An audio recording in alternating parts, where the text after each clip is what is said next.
Hey everyone, welcome to the open question. What if this is it? No second chapter. No divine reunion. No continuation after death. Just this moment. Just this life. What if all the stories we've been told about what comes next are just stories? Not warnings, not promises, just inventions. Born from fear, not truth. People don't ask this question because they're curious. They ask it because they're scared. The idea of non-existence is too hard to hold in the mind. So instead, we create something more comforting. We paint a picture of eternity. We talk about reward, punishment, reincarnation. We build systems around it.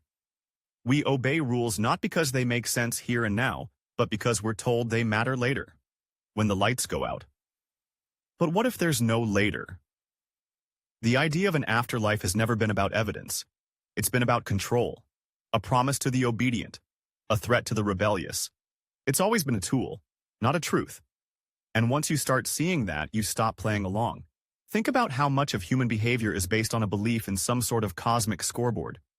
People sacrifice pleasure, curiosity, relationships, authenticity, because they think someone is watching, judging, taking notes. They suppress their doubts. They pretend to believe. They try to be good, not for the sake of good, but for the fear of being punished, or the hope of being rewarded. That's not morality. That's a transaction. Now take that framework away. Remove the scoreboard. Remove the observer. What's left? You. Just you. And your choices. If there is no afterlife, then this life becomes more valuable, not less. Because it's not a waiting room. It's the whole thing. If death is the end, then every conversation matters more.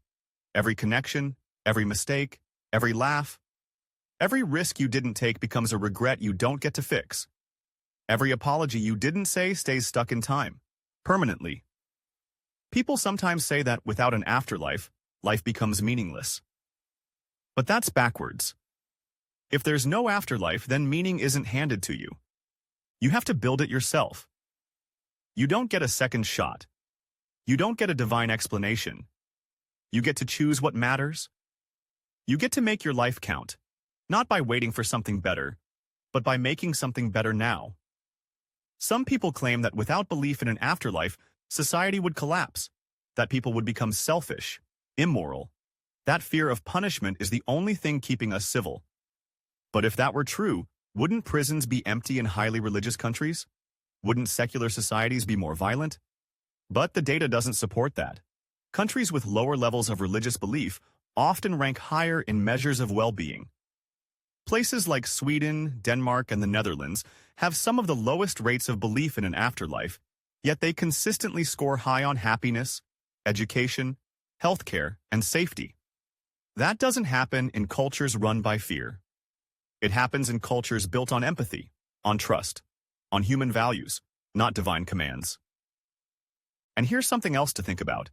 If people only behave because they think someone is watching, is that morality? Or is that obedience? If the only thing keeping someone from doing harm is the threat of punishment, then we're not dealing with ethics. We're dealing with control. But take that away, and you'll see who people really are. The ones who help others without a reward. The ones who speak up even when it costs them. The ones who give because it feels right, not because they're earning points for the next life. That's morality. That's character. Not fear of hell, not hope for heaven. And when you stop believing in the afterlife, something strange happens. You don't lose your sense of purpose. You sharpen it. You don't drift. You focus. Because now you know time is limited. Every moment is on the clock, and you don't know when the game ends. Religious thinking often sells the afterlife as a comfort, a way to ease grief, a way to cope with death. And yes, the thought of never seeing someone again is hard, but that's what makes our time together sacred. Not because we'll be reunited someday, but because we were together at all. Death is real and final. But love doesn't need eternity to be meaningful. Joy doesn't need an afterlife to be real. Suffering doesn't need a divine plan to be acknowledged. And your life doesn't need to be part of a bigger story to matter. You're not a character in someone else's narrative. You're the author of your own. If this is all there is, then this is everything. And maybe that's not a curse. Maybe that's a gift. Think about how different our world would look if people lived like this life was the only one. Think about how they'd treat each other, how they'd treat the planet. The urgency would be real. The compassion would be honest. Because there's no eternal rest to wait for.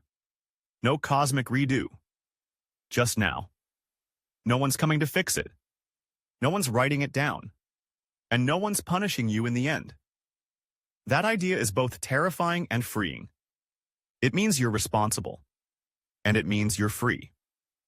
Religion teaches people to delay, to defer joy, to postpone dreams, to settle for less in this world because the next one will supposedly be better. But what if there is no next world? Then settling is a tragedy. Then wasting your potential isn't humble, it's tragic.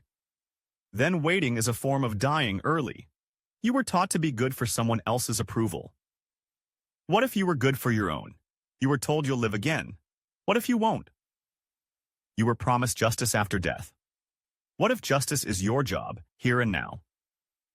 The idea of an afterlife gives people permission to avoid the discomfort of now, to explain away injustice, to tolerate suffering, to look the other way when things are wrong, because the real world is just a test.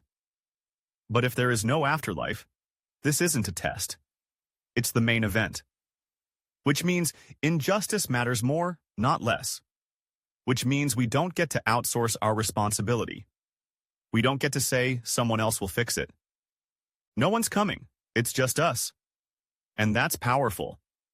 Because it means we get to decide what kind of world we live in.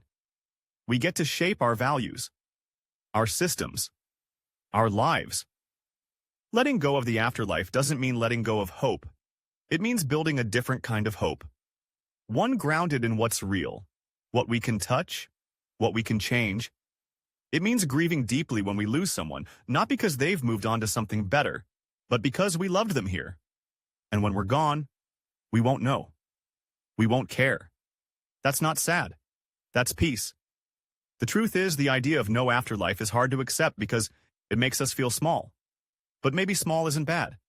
Maybe it just means we're part of something bigger, something natural. And maybe what matters isn't whether we last forever, but how we show up while we're here. You won't live again. You won't be judged. You won't be punished or rewarded after you die. But you will be remembered. You will be missed. Or not. That part's up to you. So what if there's no afterlife? Then there's no second chance. And maybe that's all the reason you need to stop waiting, stop pretending, stop living for someone else's story, and start writing your own. Thanks for watching, and I will see you next time.